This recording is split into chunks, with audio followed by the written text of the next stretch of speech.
Hi, my name is Kiersey Thatcher, and I'm going to teach you about the great educational giant, Catherine Beecher.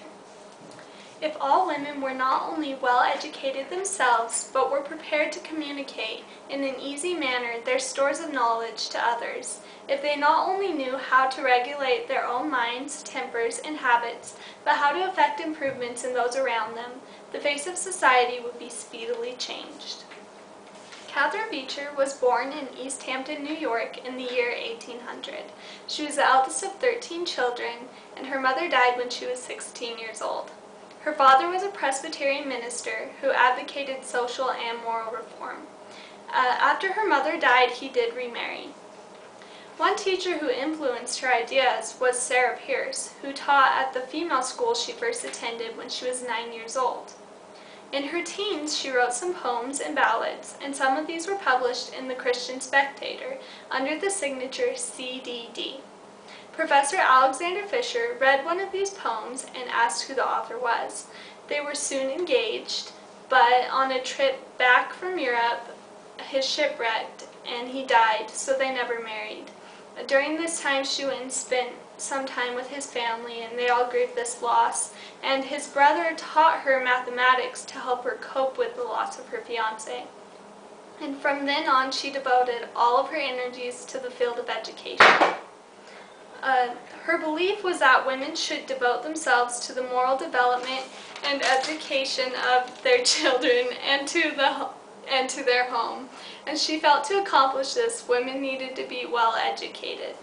She became a teacher in 1821, and she opened the Hartford Female Seminary in 1823.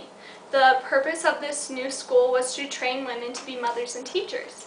She operated the school from 1823 to 1831, so for 8 years, and then she left it to a colleague and moved out west with her father.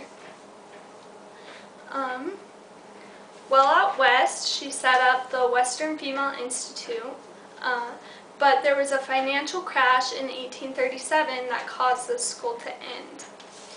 In 1841, she published her most well-known work titled A Treatise on Domestic Economy, which emphasized the importance of women's labor.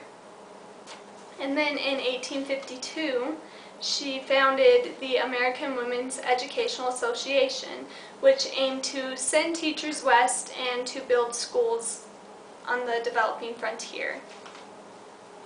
Through this whole time, there was the suffrage movement going on, but she remained anti-suffragist and believed that women could influence society by their work in the home and the schoolhouse, while one of her sisters and a brother of her highly advocated the suffragist movement.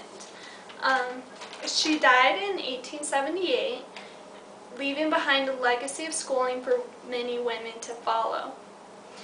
Because of her, girls are taught more than just the fine arts. They are given a whole expanse of knowledge, including physical education, as she felt that exercise was very important. In her book titled Educational Reminiscence and Suggestions, she says, "When physical education takes a proper place in our schools, young girls will be trained in the classrooms to move head, hands, and arms gracefully, to sit, to stand, and to walk properly, and to pursue calisthenic exercises for physical development as a regular school duty as much as their studies." So she felt that physical education and exercise was just as important as, say, math or science, and studying in that way. She never married or became the mother that she advocated young women to be, which was rather interesting because it kind of contrasted her personal life with what she was teaching and wanted other people to do. But she was very strong in her beliefs on the importance of women becoming teachers and mothers, and that proper education was the only way to get them there. A professor of education at Tufts University, Kathleen Weiler, summed up her goals very well when saying, "Catherine Beecher says, you got all these young women who are essentially bored and wasting their life in frivolous gossip and fashion, and so they should become school teachers and do something that is morally good and prepares them for motherhood."